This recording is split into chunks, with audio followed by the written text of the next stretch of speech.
Patrick Dever here, 1304, Olympic standard. You just snuck under. How does that feel? Feels pretty special, I'd say. We've just been up in Albuquerque the last, I guess, month and a half. So, this race has been in the back of our minds the whole time up there, and we've. I've been fortunate enough to be training with Jack and Amon, and then one other guy in that race, Kazuki, and yeah, I'd say all the workouts we've been doing have been geared towards this. So I haven't actually raced in a long time, so I was really nervous coming in. Yeah. Well, I should say I haven't raced on the track in a long time, but yeah. Yeah, you won the battle for second there. Like, what was that like? Were you aware of how close you guys were to the standard? To be honest, the first like 3K I wasn't really paying much attention. I was just trying to switch off and relax. Yeah. But as we were getting closer, I was kind of doing the maths in my head, and it seemed like doable. But as we were clicking by the laps, I knew the time was like gradually running down a little bit, so that's why I felt good with like 400 to go, and was kind of like, if it's gonna happen, I'm gonna have to go now. Yeah. And what about the rest of this winter? Are you having more races coming up? Was this it for you? Yeah, so the 10 is going to be the next one. Yeah, that one's an interesting one because with the amount of good people in that field, if you shoot for below the standard and enough people run the standard, suddenly the field can get full pretty quick. So yeah, it's probably going to be try and get as close to that 27 minutes as possible. And, yeah. Yeah.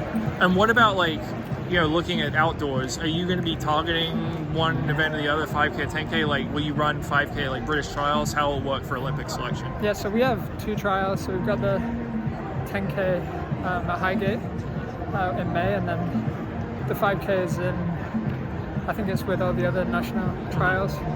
So, yeah, there is the possibility of doing both. Yeah, I honestly haven't spoke with Alistair about that. We were kind of like focused on the 10 because traditionally that's been the event that I've been better in, but maybe this changes things, I don't know. How much of a PB was this for you? So my PB, believe it or not, was actually from 2 days after the NCAA 10K in 2021. So yeah, it's not been great. They haven't been able to beat that coming off a 10K 2 days earlier.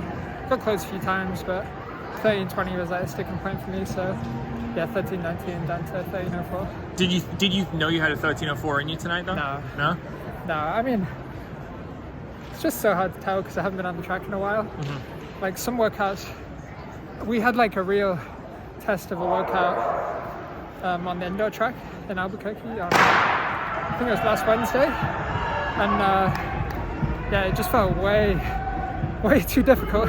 And I didn't actually even finish it. We were supposed to finish off with there's a ladder, and we were supposed to finish off with a 4.32. I got like 250 meters around the 400, and like just I don't know what happened. Maybe I don't know.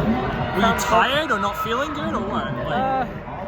it was just like I think I was just a bit tense maybe. I definitely have difficulties with that, like just kind of holding a bit too much tension up top. So when I can like actually work through that, I feel like I can be pretty competitive. But, yeah, it's just been a process.